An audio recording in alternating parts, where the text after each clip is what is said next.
This is TWiT. I suppose that means that it's time to kick off the show this week. And by golly, I think we have to start with what ended up being an announcement via press release instead of something that was part of any event, which is the new, as they're properly pluralized, the AirPods Pro.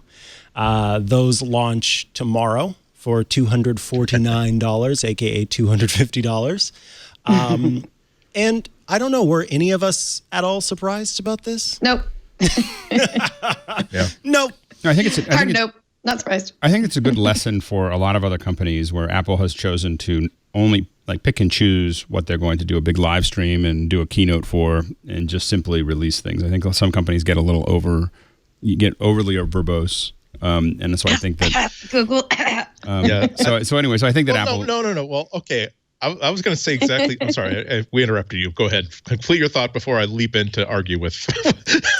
Well, I think that it would be a lot of work to do a keynote about AirPods. Mm-hmm.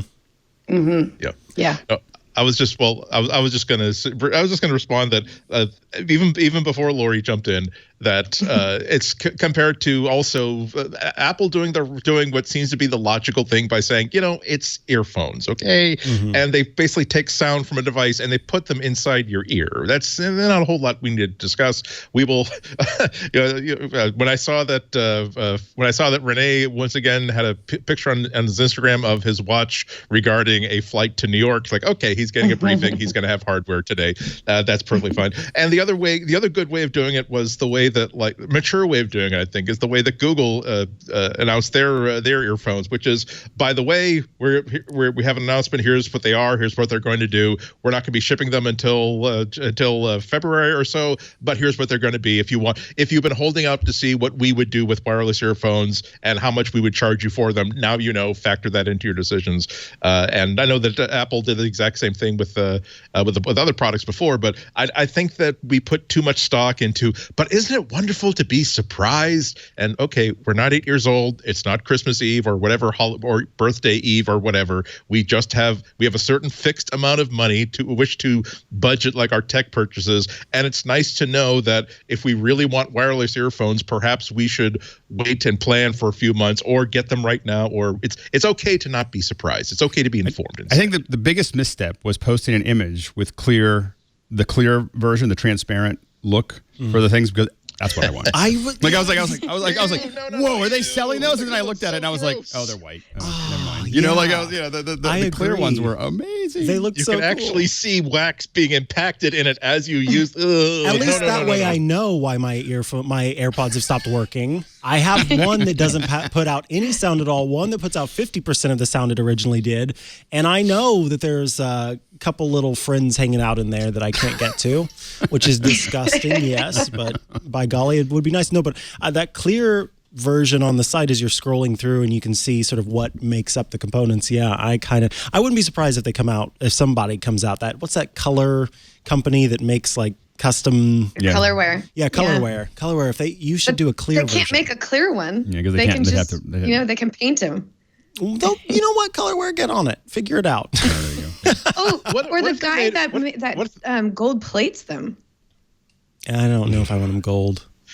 Again, I think that the best solution is you should be proactive and actually get them the color of earwax so that they will never look gross. They will always look actually brand new and shiny. If anything, I will say that was that's still my favorite thing about Etymotics, because I still have a pair of Etymotics that I use, mostly because of the failings of the current AirPods, which was that they aren't loud enough on a plane. And so the Etymotics are still what I use when I'm watching movies on a plane. And the best part of the Etymotics is that it's got a little filter that you screw in and pull it out and replace it when it gets all full of stuff. I don't really care about the replaceable batteries on the AirPods, but I really would like a replaceable filter. Yeah, that would be nice. And, wax guard and all that kind of stuff. Yeah. And the problem, I think, Andy, with your idea is that I think that not everybody's earwax is the same color. So it would be... I don't want to talk. I think we've gone too far down that route. Can we get off the earwax subject real quick? No, that's all we're talking about today. Sorry. Let me just say when you go to Apple's website and you click on AirPods, right? Mm-hmm. Did it not anger anybody else that the first image that pops up, it looks black at first, but then once you scroll, you realize that it's just shaded. You have to not go on the buy page, but on the overview page of they the do look HomePod. pretty dark. Oh, yeah. And scroll down just a hair, Karsten. Oh, wait, yours isn't. Oh, wait, click Learn More. And then there you scroll go. down just a hair. Yeah. It's like, oh, is it coming in black? No, they're lying to us and tricking us. Darn it. That would be That's nice. the first thing I thought when I saw that. Oh, yeah. Now I want them in black. I thought that they were Dr. Seuss characters. I thought we were going to be. It was a new game of Plants vs Zombies. That is what it reminds me of too, a little bit. Yeah. Also, a little Triffids. bit like hair dryers, as I think some people have pointed out. Now, iJustine posted a short little video that I believe it was just this morning showing the size of these compared to normal or the like last generation AirPods, and these are actually shorter and smaller than the typical AirPods, which I found interesting because to me they look like they would be bigger, and they do stick out of your ear a little more, but the stem is shorter, and so they don't quite look as I don't know, robotic maybe. They're still a little odd, but I think we all got over it at some point. We did. Like there was like, oh, this looks really weird. No, it's kind of nice. No, it's okay. And then they became an internet meme, and everyone wanted their AirPods or their earphones to look like it. Right. So we started cutting off the wire. I kind of boomeranged after other companies started making like completely in the ear designs like Bose. That only then did I start to notice that. Wow, that does look kind of weird. I would not judge somebody for it, but it does look kind of odd. The audio is a lot better than the ones without it. That's the problem. Yes.